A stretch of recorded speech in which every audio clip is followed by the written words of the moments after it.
যার কারণে আজকে এই সুন্দর আয়োজন।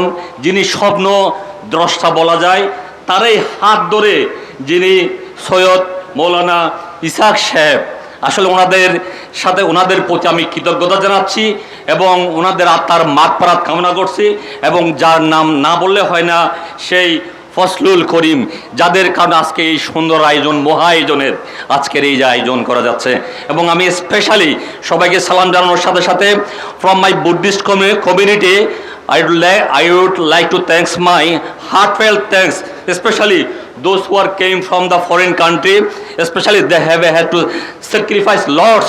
So this is really great appreciated because of এত সুন্দর আয়োজনের মধ্যে সারা পৃথিবী থেকে এতগুলো মানুষ সত্যিকার এই যে মানবতার জন্য যারা কাজ করে, মানবতার ফেরিওয়ালা, তারাই সত্যিকার আমাদের এই যে ধর্মটা প্র্যাকটিস করেন।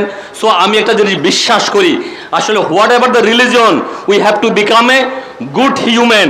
কারণ আমাদের ঠিকানা একটা, সেটা কি? কুল্লে নাফসিন যায়েকাতুল মাউত।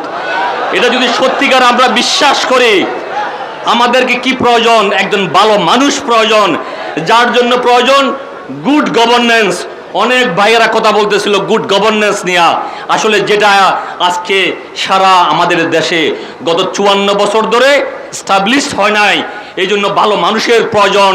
তাই আমি কামনা করি আল্লাহর দরবারে ভালো মানুষ আজকে যে স্টেজে যারা বসে আছে, তাদের নেতৃত্বের মাধ্যমে সুন্দর একটা বাংলাদেশ রচনা হবে, এটাই আমার প্রত্যাশা। সবাই ভালো থাকুন, সবাই সুস্থ থাকুন। আমাকে এখানে কিছু বলার সুযোগ দেওয়ার জন্য আমি আজকের আয়োজকের প্রতি আমার কৃতজ্ঞতা জানাচ্ছি। আমি আবারও সবাইকে সালাম জানিয়ে আমার এই সংক্ষিপ্ত বক্তব্যখানে শেষ করলাম। আসসালামু আলাইকুম, সবাই ভালো থাকেন। আমার অনেক অনেক দোয়া রইল সবার প্রতি।